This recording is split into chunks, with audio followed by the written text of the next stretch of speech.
yeah, just about finished. That's the second one. Board. It's taken like 2.5 hours to do that. Just so much metal to remove, and it were getting hot, as you can see from the colour of that swath. I've cleared that probably 6 times. I've absolutely filled this black bin liner with swath. So yeah, we've got a massive clean up job to do. All this lot to clean up. It's everywhere, all over the floor. Okay, I'll bring you back when I'm getting ready to drill these holes. I suppose I'll do them on milling machine, I guess, and work out where to put them, and then loosely fitting them on the suspension so you can see they actually do fit.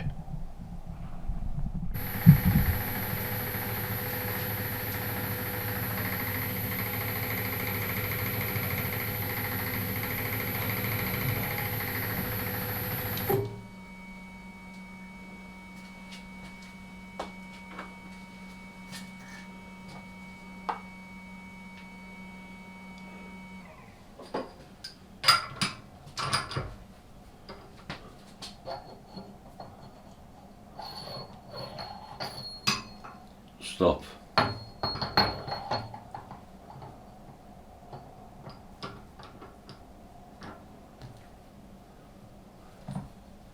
I'm not doing this with DRO, although I've zeroed all the axes. I'm just doing it by eye.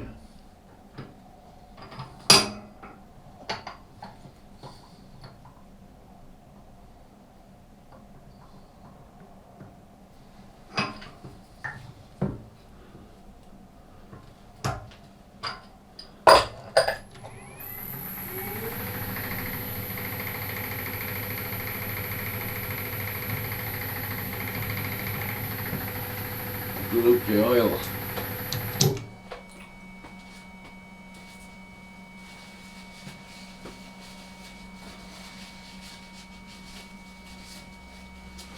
Leaky old machine.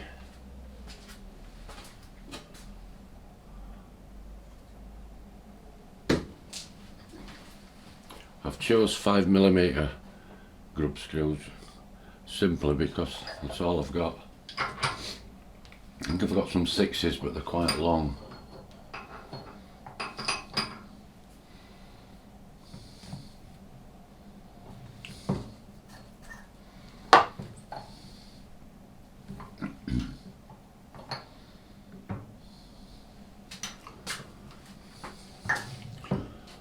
I've just simply come down here by an amount which I thought were okay. Measured the diameter, which was 65, and that times it by pi, divided it by 3, and that gave me 3 points, which were 68, I think, 68.06 between the centres. Again, it's not critical, just using a spotting drill.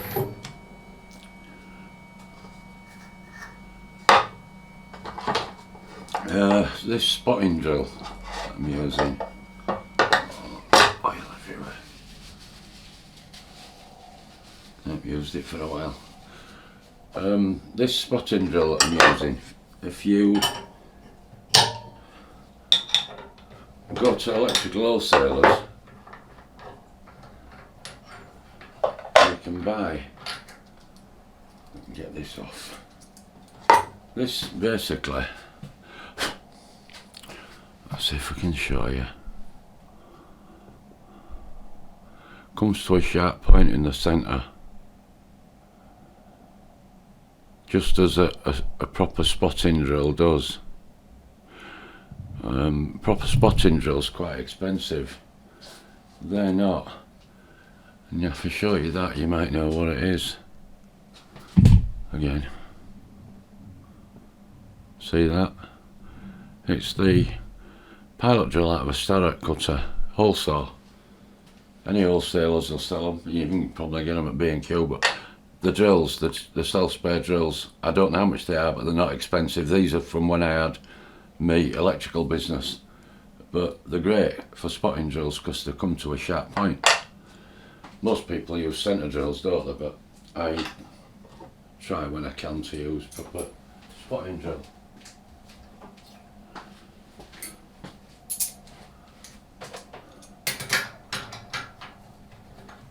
So tapping this 5mm, so that drill's 4.2mm for 5, which is tight in a 6mm collet.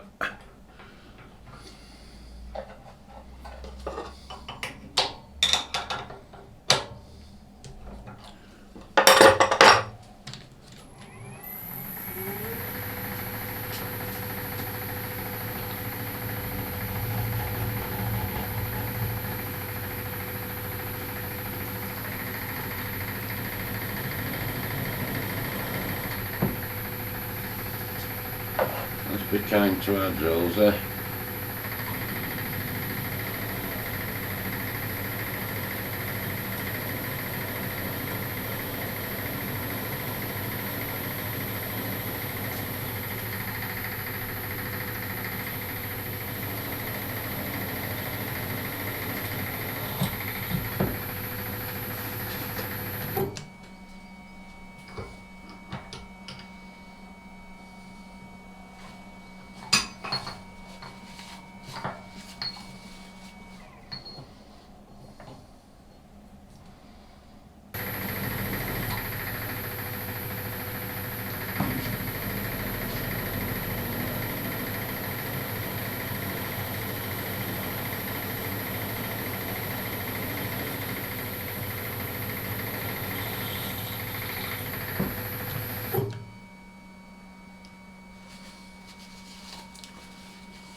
Might as well get all drilling out of the way while I'm at it.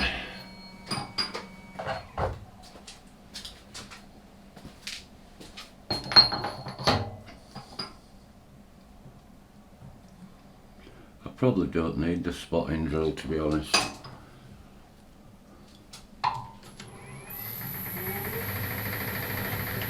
It's so small, it's spotting itself, isn't it?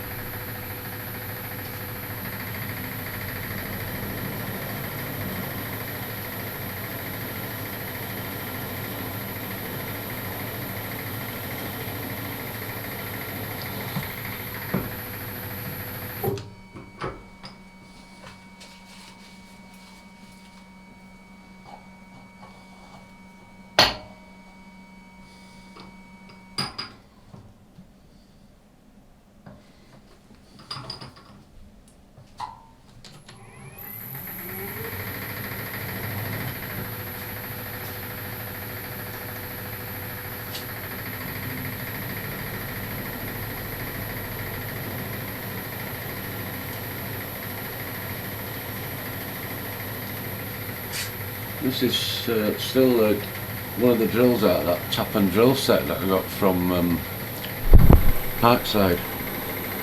That Aldi or Lidl.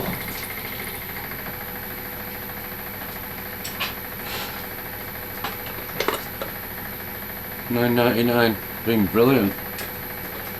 Really good hard drills. And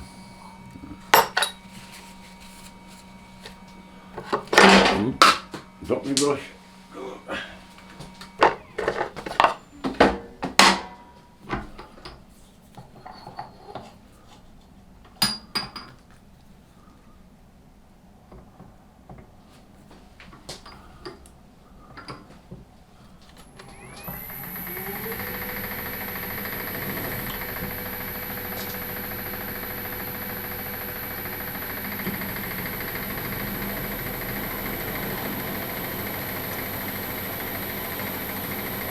So I did, as some of you have said, I did Google BDMS, which we said were, you know, bright drawn mild steel.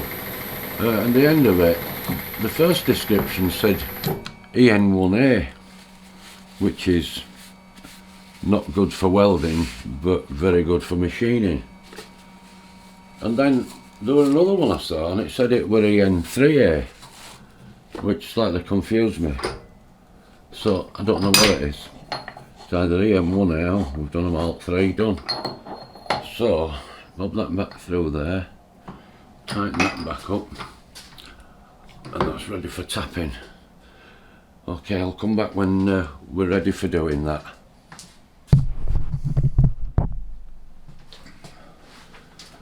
Okay, so I'm being a bit naughty here because I've put it in a collet. And I've got tap wrenches and everything, so don't you break.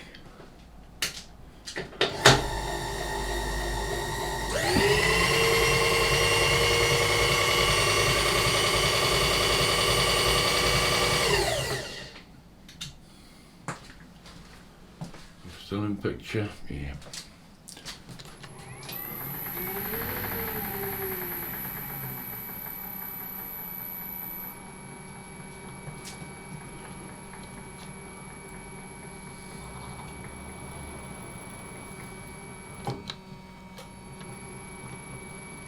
I went through pretty much like butter.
Just want deburring of these.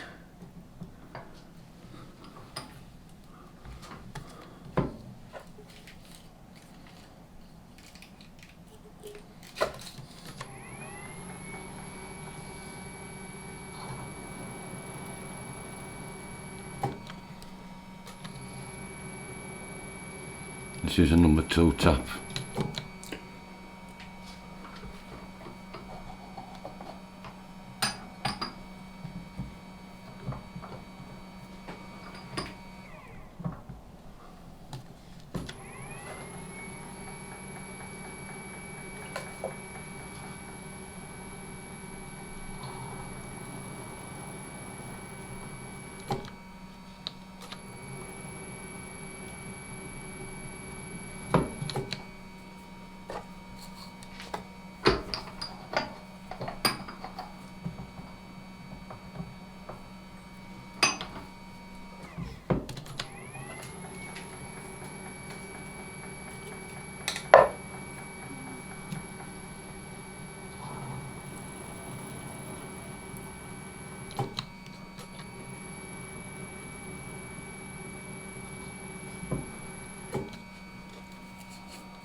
Okay, so I'll deburr all that.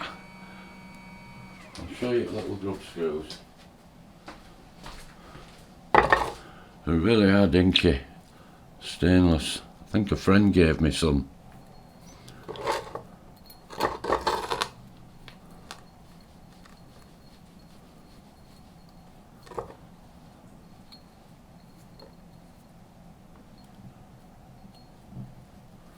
Great. Just nip to the leg, that's all they're for. I'll deburr them all, and then we'll finish the video up. I'll show you it all how it should be. Okay, let's see if it fits. He says as if he didn't know already. So we've put the little grub screws in there.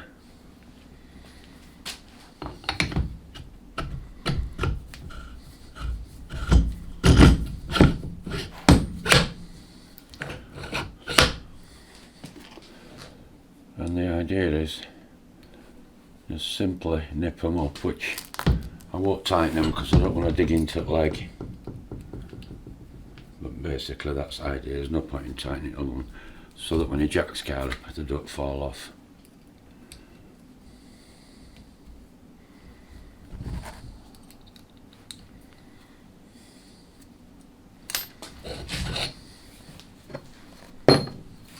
Second one.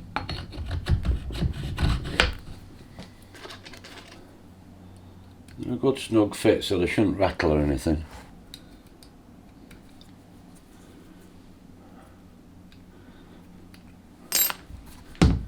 Yeah, a result. But it did cost 40 quid. Of course it's cost me probably 40 quid in electric and heating and one thing and another. But you can't do enough for your kids, can you? Right, so very happy. 2 adapters to take a Golf GTI airbag, air ride, leg, and make it fit where a Felicia Fun Skoda would have fit. Okay, so that's that complete. I'll give him them back. I'll finish this video up, and then I'll get his back ones. We've got to start with back. His back are big platform springs, and it's replaced with just an airbag. I'll show some pictures when I do that part. It probably either part 3 or part 1 of rear suspension, and they don't fit properly into the platforms. So I think I'm going to have to make some aluminium collars. I made these out of steel for strength because it's a leg, but the back it's simply up and down. It's all supported in a wishbone, so it's not as difficult, but I'll explain all that when we come to do it. Thanks for watching, guys. Part 1 were a bit long, part 2 should be quite short, so it didn't take long, did it? And please share, subscribe or whatever. Click us a like. Even if you don't subscribe, just click us a like, a thumbs up. It all helps the channel. Thank you very much.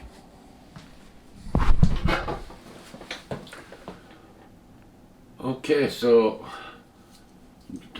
I've had a clean up. We've cleaned lathe. That was, I've got nearly a full black bin liner, a big one, of swarf. Metal I got out of them. It must go from here to Scarborough if you could stretch it out. Amazing. And one thing I did find, I mean, yeah, I do. It's more and more now that I definitely do need to make that Hemingway kit that I'm going to do. The steady, the lid steady, which had been great for that. It really would. Boring all that metal out.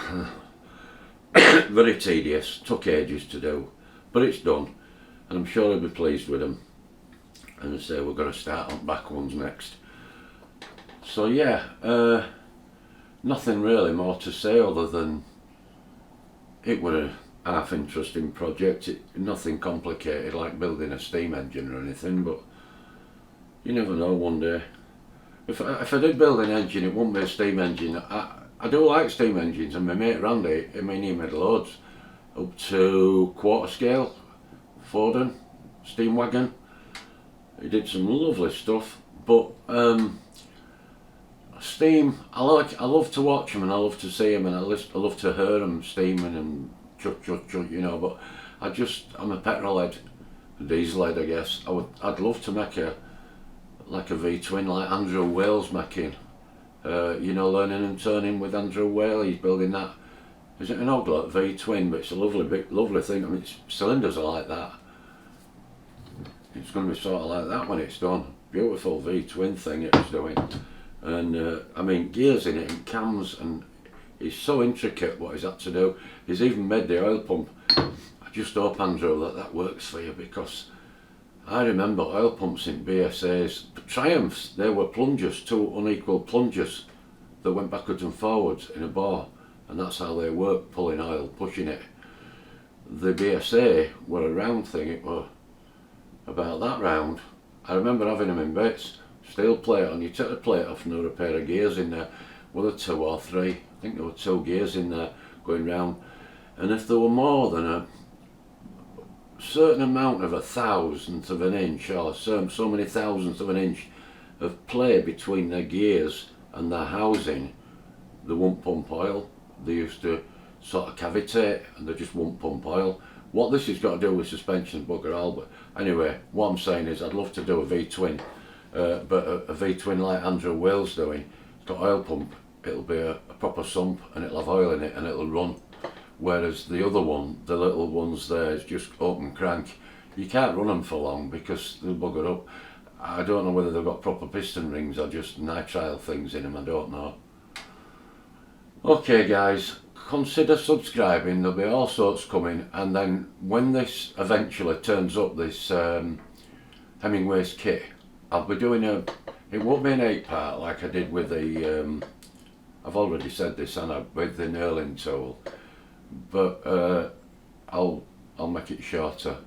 But I'm sure it'll be interesting to some people. I've looked on YouTube and I can't find anyone that's made one. There's loads of people made their own and modified different ones, but I can't find a Hemingway's kit one that somebody's done, because it's quite a big one. The Myford one's only right dinky. This is a 127mm it'll go up to. And I talked about putting, instead of the brass fingers, it's a 4-arm one, instead of having the brass fingers, to put little bearings in. Excuse me, I've located some bearings from a friend of mine who's going to give me 4 little dinky ones. But there's some people on Model Engineering Forum have said, or one particular guy, sorry guys, my battery died, so I'm going to edit this in. What was I saying? One particular guy on Model Engineering Forum had said that roller bearings weren't, he didn't say desirable, but he seemed to think that they'd mark the work. And I thought the opposite, you see. I thought the brass fingers, I know you'd lubricate them with some oil and make sure it wasn't a rough piece where you were actually working on, but I don't know, I thought brass fingers rubbing would have been not as good as little roller bearings, and it was just a cheaper alternative. But he didn't say that, he said the opposite, and that roller bearings weren't probably the best way of doing them, or cage ball races weren't the best way of doing them. I plan to do a set of each, and it depends what comes in this stock. If it's something that's really complex and I ain't got anything to match it, and I can't make 2 sets without spending a fortune on more metal, I won't bother, I'll just do it with the fingers. But the idea was to make 2 lots, one with the fingers, one with the little bearings on. Of course, another lad said to me, well, what happens when you unscrew it? If you've got the bearings on, you won't be able to get them out. I said, well, I don't really want to get them out, I'll never want to get them out. And he said, well, if you want to swap it over for the finger ones, if you want to do some small work where the bearings are going to clash. I said, well, they'll be screwed in, I won't pin them and weld them, like quite a lot do. They put pin through and weld it. I'll make some shouldered screws and screw them in up to a stop. I'll make a nice job of them. Said enough. Thank you for watching anyway guys. This is part 2.